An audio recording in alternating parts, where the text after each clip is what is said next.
Este é um trabalho voluntário, sem fins lucrativos, que oferece livros gravados em MP3 para aqueles que não têm condições de ler livros impressos. Para ouvir este e outros livros gratuitamente na íntegra, acesse nosso canal e leia as instruções na aba Sobre. Este livro foi gravado para o uso exclusivo da pessoa com deficiência visual, não podendo ser comercializado de acordo com a Lei nº 9.610, de 19 de fevereiro de 1998.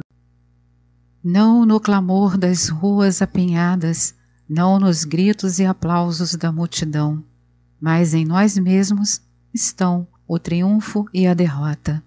Henry Longfellow. Procuramos revelar ao eu o que se pode chamar de chama dourada da iluminação meticulosa. Embora tenhamos revelado uma página, restam volumes a serem escritos e lidos. Entretanto, um resumo providencial do que foi dado mostrou que o que transmitimos está funcionando. A alegria do homem nas leis interiores do ser crescerá em majestade e em poder quando ele perceber que a dádiva do controle está em suas mãos.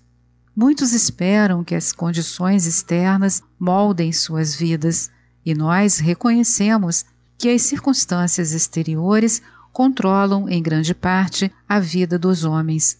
Os homens, porém, precisam reconhecer que as afinidades internas da alma e o acúmulo do karma, positivo ou negativo, são os verdadeiros fomentadores do destino. Portanto, para compreender o homem interior, é necessário ter domínio sobre o mundo. O domínio de Deus não é o domínio mortal. Exercer domínio sobre o mundo de alguém, como Deus deseja, não inclui exercer extremo controle sobre outras pessoas, nem significa que os indivíduos devam se deixar levar pelas extravagâncias dos pensamentos e dos sentimentos humanos. Na Terra, entretanto, involuntariamente, grande número de crianças de Deus é objeto do controle de indivíduos cujos ideais e propósitos não fazem parte do plano divino, mas sim do próprio plano para a dominação pessoal. Domínio e dominação não são a mesma coisa. Exercer domínio significa conscientizar-se do potencial cósmico estabelecido no eu como dádiva do Deus vivo.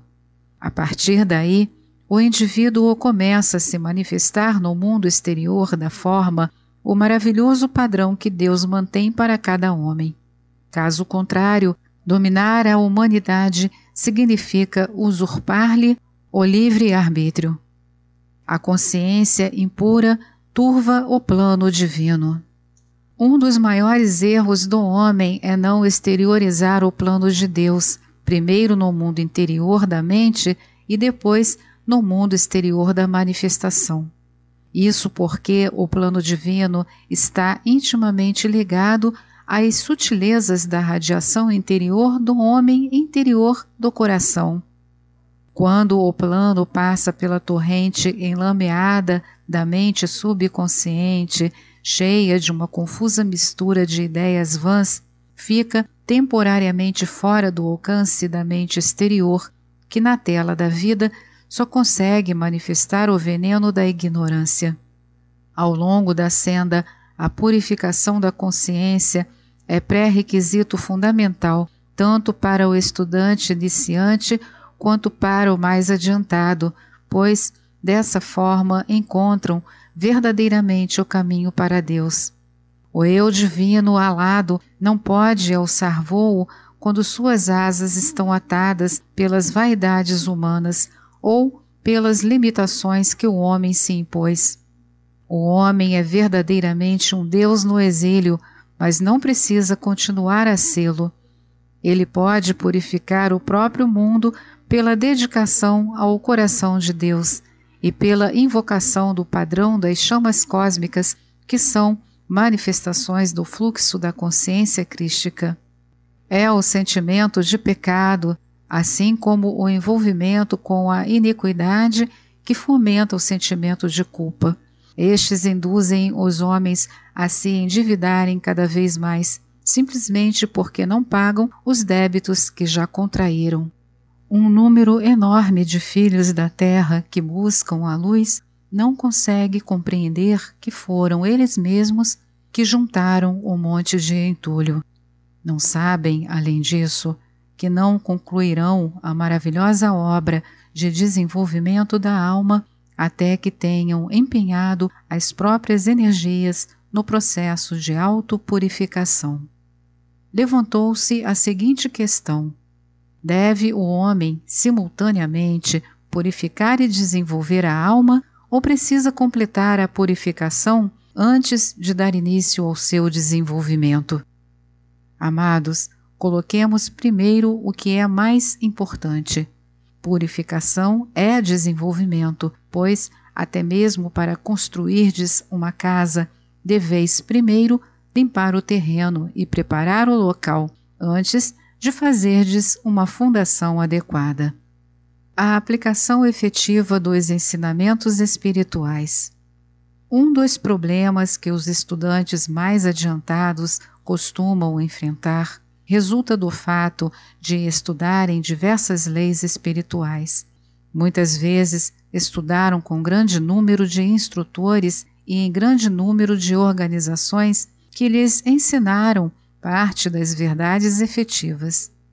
Em determinados pontos do caminho, esses estudantes se sentem compelidos a abandonar tudo que lhes foi ensinado, a fim de apreenderem o símbolo eterno do desenvolvimento. Que aprendam, então, que, embora os nomes variem, o processo permanece o mesmo.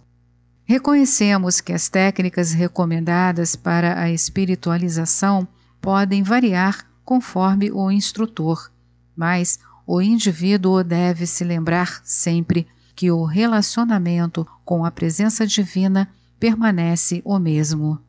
Portanto, recai sobre o estudante a responsabilidade de extrair dos ensinamentos a aplicação efetiva que lhe permitirá tirar o melhor proveito da instrução.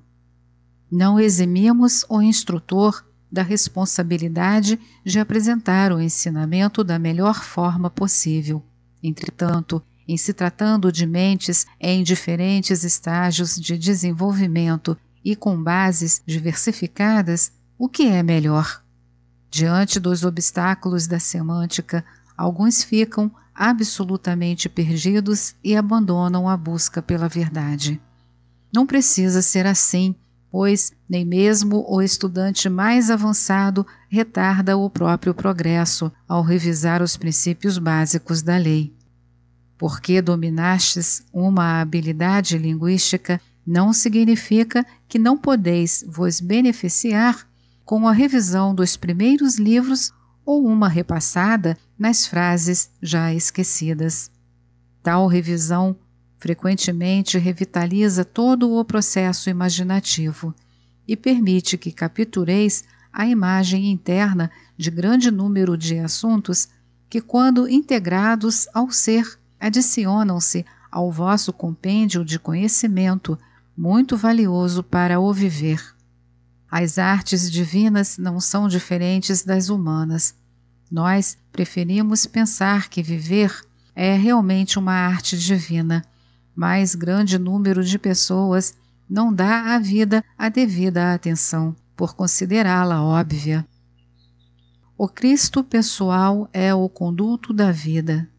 Há muito tempo, um dos mais importantes seguidores do Cristo disse: ou não sabeis que o vosso corpo é santuário do Espírito Santo, que habita em vós provenientes de Deus?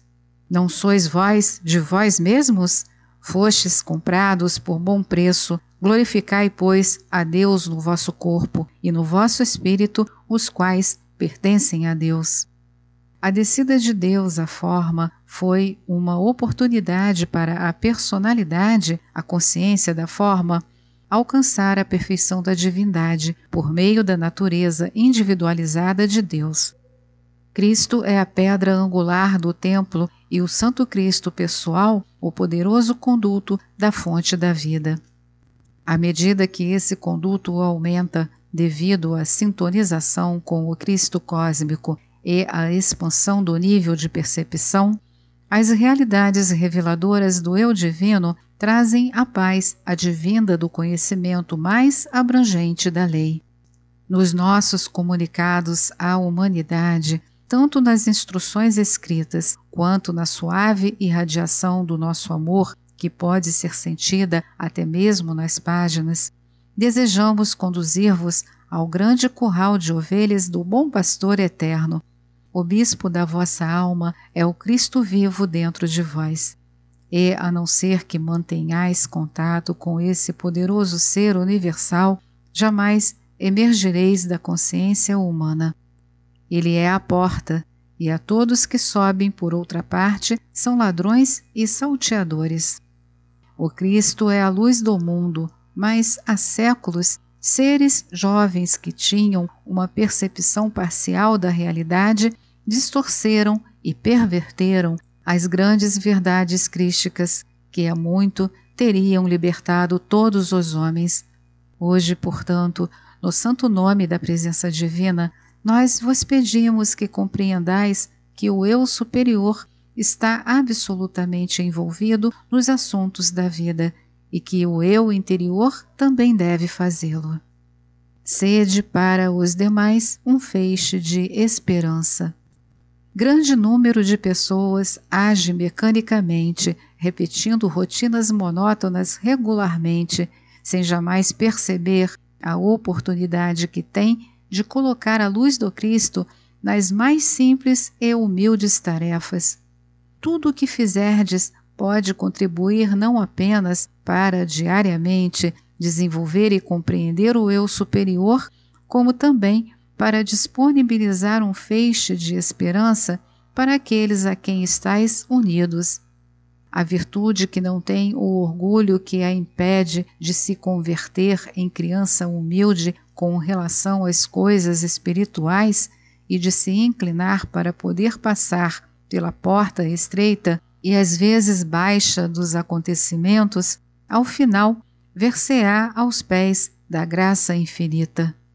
Um dia, certamente, o alvorecer do eu superior se transformará em meio-dia e o cumprimento dos ciclos do ser significará o retorno para a realidade do Pai. A chama do meu retiro etéreo acima do lago Titicaca eleva-se às alturas. Que todos almejem a iluminação maior do eu verdadeiro. Eu permaneço dedicado à vossa luz, Meru. Esta é mais uma edição do canal Livros Falados Voz Humana. Que o bem, o bom e o belo se multipliquem em benefício das criaturas.